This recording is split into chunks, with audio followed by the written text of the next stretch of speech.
Paz e graça seja na vida de todos.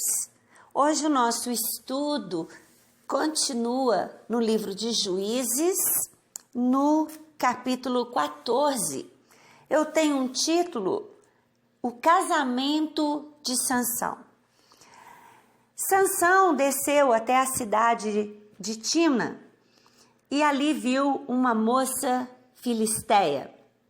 Voltou para casa e disse ao seu pai e à sua mãe: Eu vi em Timna uma jovem filisteia.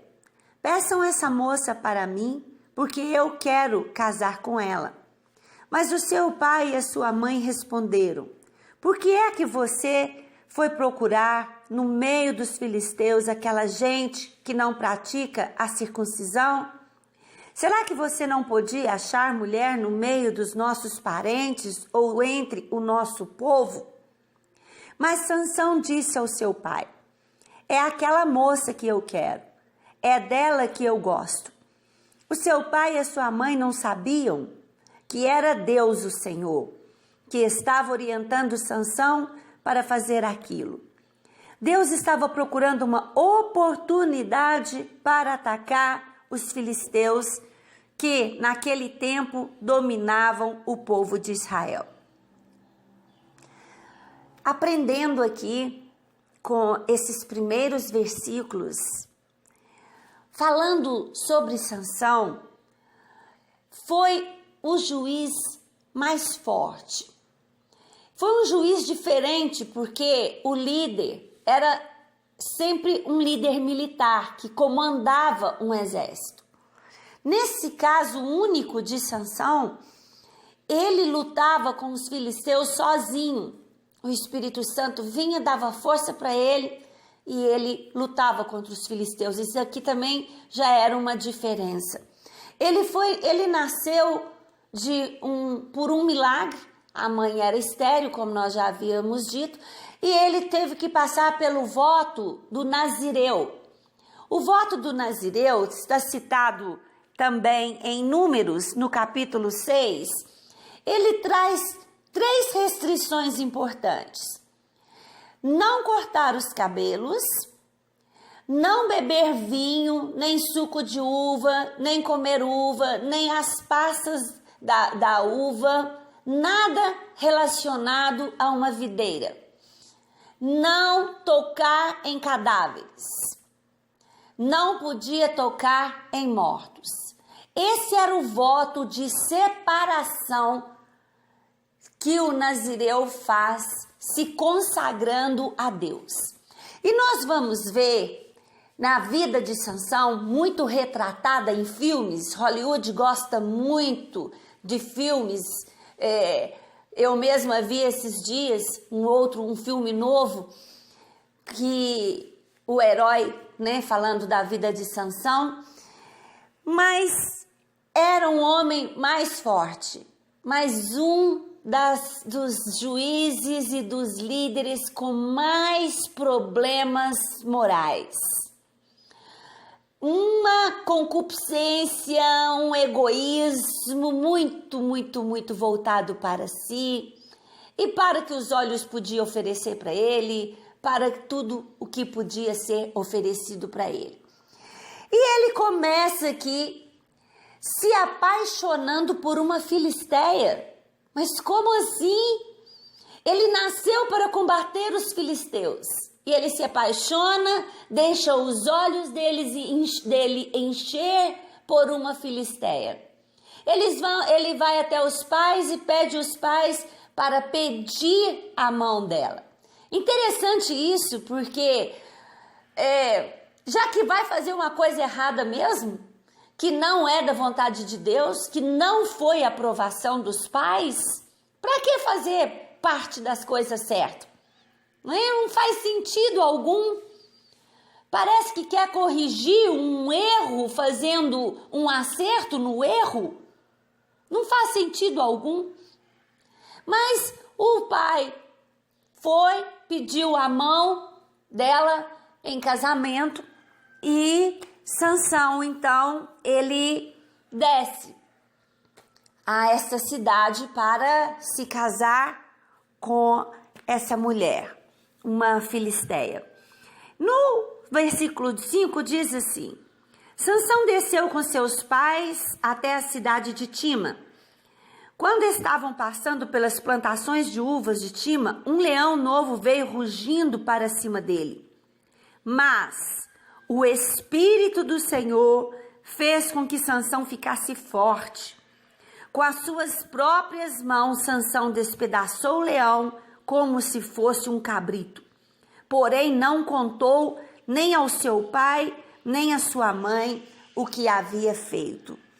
A gente começa a perceber em Sansão algumas atitudes erradas, e uma delas, e parece que ele tinha uma intimidade com os seus pais, ele tinha um bom relacionamento com seus pais, e aqui já aparece essa frase: e ele não contou para ninguém, e ele não contou para os seus pais. Uma péssima escolha também, né? Então, ele foi conversar com a moça, gostou dela. Poucos dias depois, Sansão voltou lá para casar com ela. Saiu da estrada para dar uma olhada no leão que havia matado e ficou espantado ao ver um enxame de abelhas e mel dentro do corpo do animal morto. Então tirou o mel com as suas mãos e saiu comendo. Foi até onde estavam o seu pai e a sua mãe e lhes deu um pouco. Eles comeram, porém Sansão não contou aos seus pais que havia tirado mel de um corpo de um leão. Quer dizer, ele havia tocado num cadáver. Nós conhecemos a palavra de Deus quando diz que para o pecado é semelhante a um abismo chamando outro abismo. Ele primeiro foca os seus olhos onde não podia, se apaixona por uma filisteia. Agora ele vai casar com uma filisteia. E isso já era desde a época do início, que Deus queria separar uma geração e falava e dava conselhos ao povo para não se casar fora do arraial, não se casar com estrangeiros, não se contaminar com os estrangeiros. Isso aqui, fora do voto do Nazireu, já era um mandamento para toda Israel. E Sansão já começa quebrando este mandamento.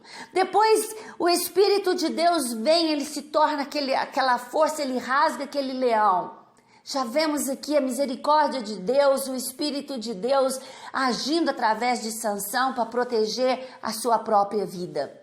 Quando ele volta e vê aquele mel, ele atraiu pelo aquele mel, os olhos novamente, agora o sabor do mel, ele toca no cadáver, ele está quebrando o voto de consagração que ele tinha com o Senhor, e ele sabia que ele estava fazendo errado, tanto é que ele não conta para os seus pais. Olha só. A pessoa, ela erra, ela sabe que ela está errando. Nós temos a consciência que ela age no nosso coração, ela nos acusa. E quando nós temos ainda, além da consciência, nós temos o Espírito Santo de Deus, ele nos convence, ele não nos deixa enganados. Ele sabia que estava fazendo errado. Então ele quebra voto, ele quebra lei, e aí Sansão já começa, né, nesse rumo da vida dele. E ele casa então com essa filisteia, são 7 dias de festa, né? E ele faz uma proposta no dia do seu casamento para os convidados, para os filisteus, e ele diz... Sansão lhes disse: eu tenho uma adivinhação para vocês. Aposto 30 túnicas de linho puro e 30 roupas finas que antes que passarem os 7 dias da festa de casamento, vocês não me darão a resposta. Eles responderam: diga qual é a adivinhação. Sansão disse: do que come saiu comida, e do forte saiu doçura. Para nós aqui que estamos lendo e conhecemos que ele acabava de matar um que era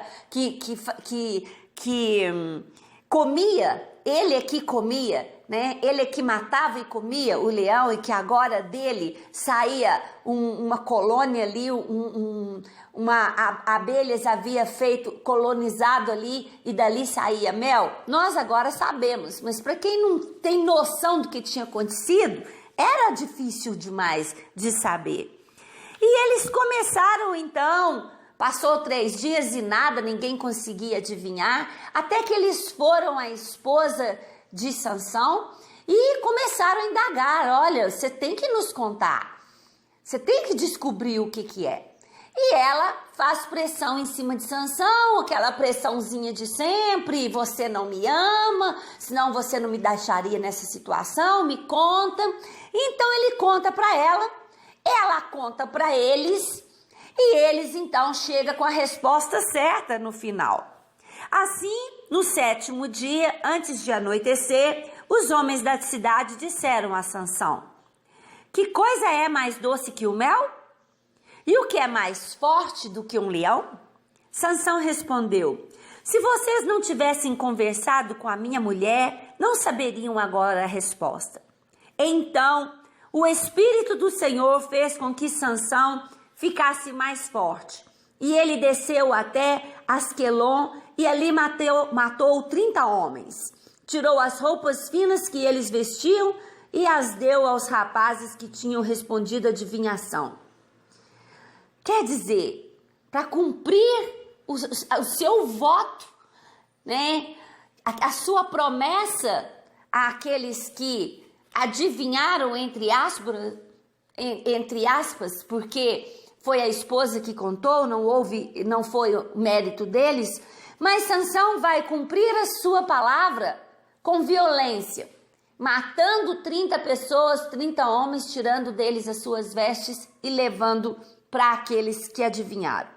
Depois voltou para a casa do seu pai, furioso com o que havia acontecido. E a mulher de Sansão foi dada ao homem que tinha sido o seu padrinho de casamento. Veja bem, algumas questões aqui. Sansão, ele não perdeu somente essa disputa. Nunca podemos negociar com os inimigos. Ele perdeu também a sua mulher. A hora que ele propõe esse desafio e ele perde o desafio e tem que pagar o desafio, ele não havia colocado como prêmio a mulher. Mas negociar com o inimigo é assim. Perde o que está proposto e perde o que não está proposto também. No final dessa história, a esposa de Sansão é dada ao padrinho dele. Veja que situação. Jesus, ele disse assim, Jesus disse: não vim trazer paz à terra, mas guerra e espada. Não existe negociação com o inimigo. Não existe proposta de paz para o inimigo, porque o inimigo não muda. Como é descrito sobre o nosso arqui-inimigo, ele vem para matar, roubar e destruir. Não fala que ele vem para negociar, não fala que ele vem para fazer as pazes, ele vem para arrebentar. E o nosso inimigo não é para conversar, é para aniquilar. Não é para deixar sobrar nada do inimigo, é para aniquilar. E quando nós estamos dizendo sobre isso, não estou dizendo de guerra física, não estou dizendo de espada física, nem de sangue. É para aniquilar tudo que nos une, que nos coloca paralelo ao inimigo. Isso chama pecado. Todo o vínculo que eu possa ter com o inimigo, eu devo quebrar. Eu devo tirar fora da minha vida. Isso significa aniquilar com o inimigo na minha vida. Não há negociação. E um ponto interessante que eu não comentei aqui foi que no início, quando Sansão pede a mão daquela filisteia e os pais discordam, há um versículo dizendo: o Senhor que colocou essa intenção no coração de Sansão para que casasse com aquela filisteia. Sabe por quê? O povo dessa vez foi diferente também das outras vezes. Das outras vezes, o povo caía na mão do inimigo, passava alguns anos e eles clamavam a Deus. Agora não houve clamor. Sabe por quê?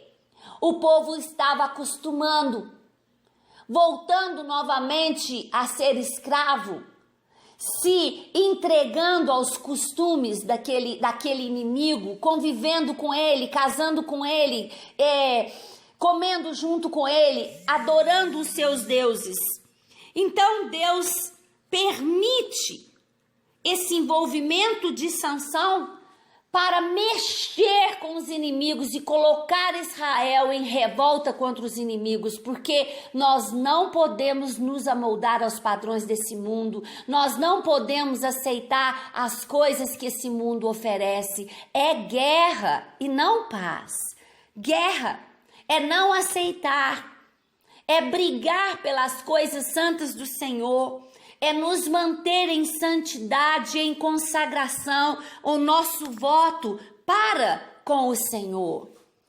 Isso é tão importante na nossa vida, tá? É o exemplo de Sansão aqui, para que nós possamos aprender com ele e não passar pelos mesmos erros que ele e tantos outros passaram.